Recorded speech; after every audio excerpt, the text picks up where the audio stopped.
آج کیوں یہ اہتمام کیا جا رہا ہے؟ بحیرہ نے اسے فقط مہمان نوازی کہہ کر ٹال دیا۔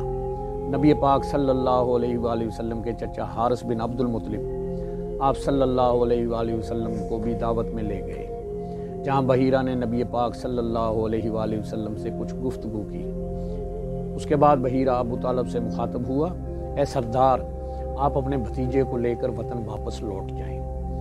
یہودیوں سے ہر وقت ہوشیار رہیں، اگر انہوں نے اس بچے کو دیکھ لیا تو وہ ان کو پہچان لیں گے اور نقصان پہنچانے کی کوشش کریں گے۔ حضرت ابو طالب رضی اللہ تعالیٰ عنہ اور حضرت حارث رضی اللہ تعالیٰ عنہ دونوں بھائی نبی پاک صلی اللہ علیہ وآلہ وسلم کو جلدی سے لے کر شام پہنچے۔ اپنے کاروبار سے فارغ ہو کر آپ صلی اللہ علیہ وآلہ وسلم کو لے کر مکہ واپس آئے۔ ابو طالب کو اپنے بھتیجے کی نبوت اور حیثیت کا کامل یقین تھا۔ ایک بار مکہ مکرمہ میں قحط سالی تھی، بڑے عرصے سے بارش نہ ہوئی تھی۔ لوگ بنو ہاشم کو ان کی نیک خصلت اور کعبہ کی خدمت کے باعث بزرگ مانتے تھے۔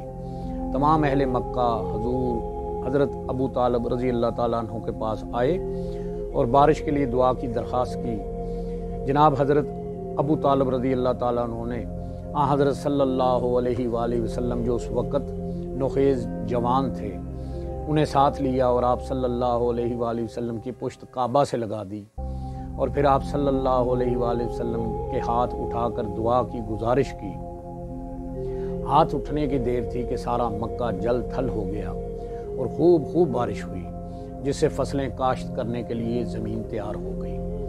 نبی پاک صلی اللہ علیہ وآلہ وسلم نے جب دیکھا کہ کثیر العیانی اور تنگ دستی سے ابو طالب رضی اللہ تعالیٰ عنہ کو مشکل پیش آ رہی ہے، تو آپ صلی اللہ علیہ وآلہ وسلم نے اپنے پیارے چچا کی تجویز پر ام المومنین حضرت خدیجہ الکبریٰ رضی اللہ تعالیٰ عنہ کے تجارتی قافلے کو لے کر شام جانے پر امادگی ظاہر کر دی، اور پھر آپ کی دیانت اور معاملہ فہمی سے متاثر ہو کر جناب ام المومنین حضرت خدیجہ رضی اللہ تعالیٰ عنہا نے آپ صلی اللہ علیہ وآلہ وسلم سے نکاح کر لیا۔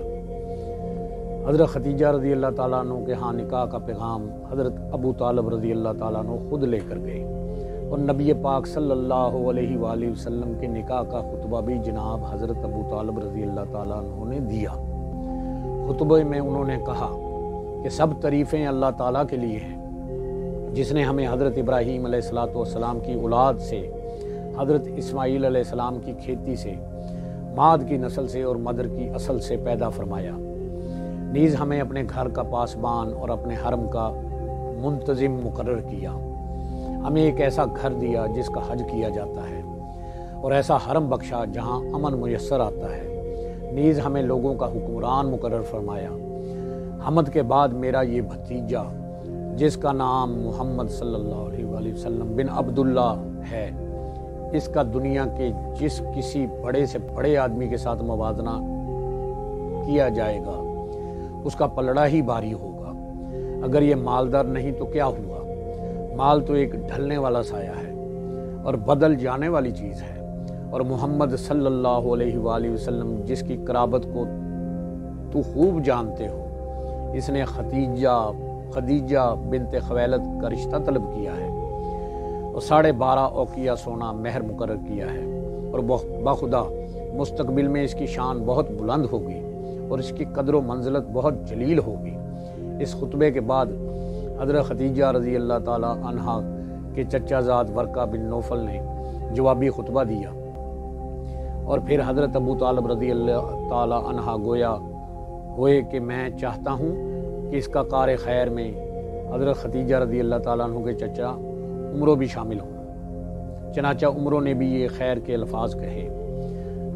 حضرت خدیجہ رضی اللہ تعالیٰ عنہ سے نکاح نبی کریم صلی اللہ علیہ وآلہ وسلم کی زندگی میں بہت بڑی تبدیلی کا سبب بنا، اور اس نکاح کے اثرات بعد میں اسلامی تاریخ پر بھی کئی حوالوں سے بہت نمایاں ہیں۔ اس پاک نکاح کی برکت سے جہاں رسول صلی اللہ علیہ وآلہ وسلم کو مالی امور سے اطمینان حاصل ہوا، وہاں آپ صلی اللہ علیہ وآلہ وسلم کی تمام اولاد بھی حضرت خدیجہ الکبریٰ سلام اللہ علیہ سے ہی پیدا ہوئی۔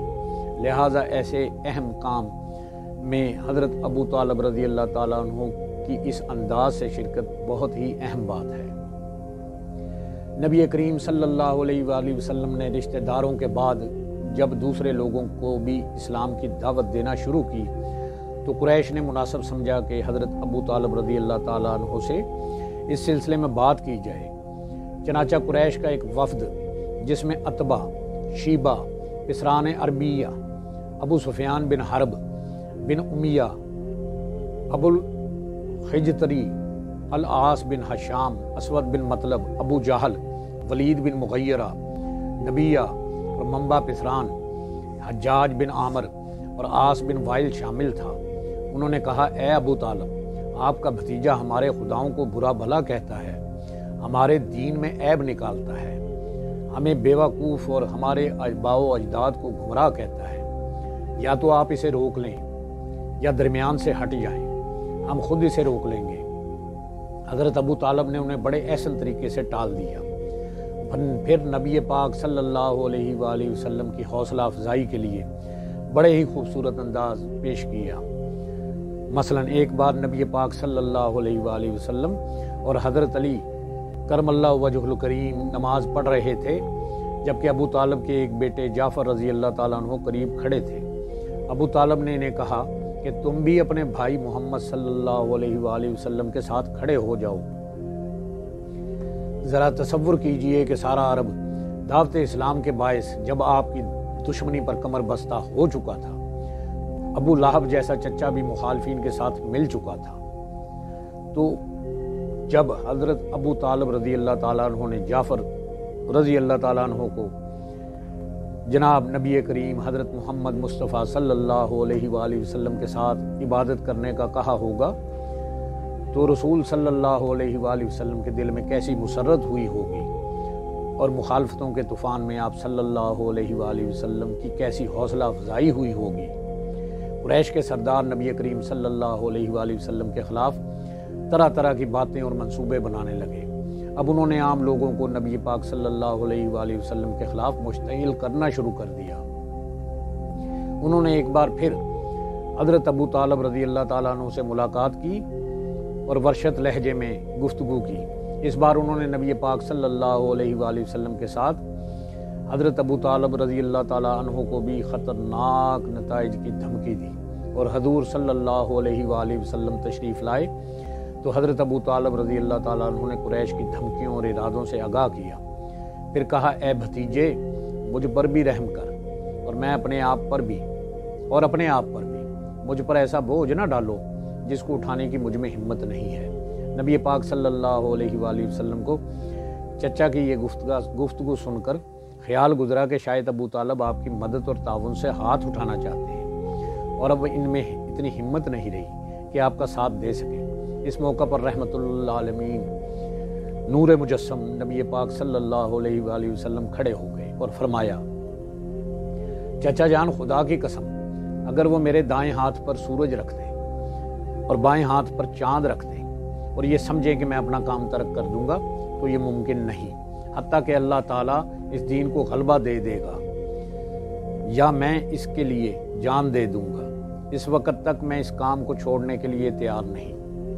پیارے بھتیجے کی زبان سے یہ الفاظ سن کر جناب حضرت ابو طالب رضی اللہ تعالیٰ عنہ نے پاس بلایا اور سینے سے لگایا۔ بوڑھے چچا ہچکیاں لے کر رو رہے تھے اور آنسو باتیں کر رہے تھے۔ پھر بولے، اے میرے بھتیجے، تمہارا جو جی چاہے کرو، کہو، میں تمہیں کسی قیمت پر کفار کے حوالے نہیں کروں گا۔ حضرت ابو طالب رضی اللہ تعالیٰ عنہ اب تک تنہا حضور صلی اللہ علیہ وآلہ وسلم کی حمایت پر ڈٹے ہوئے تھے۔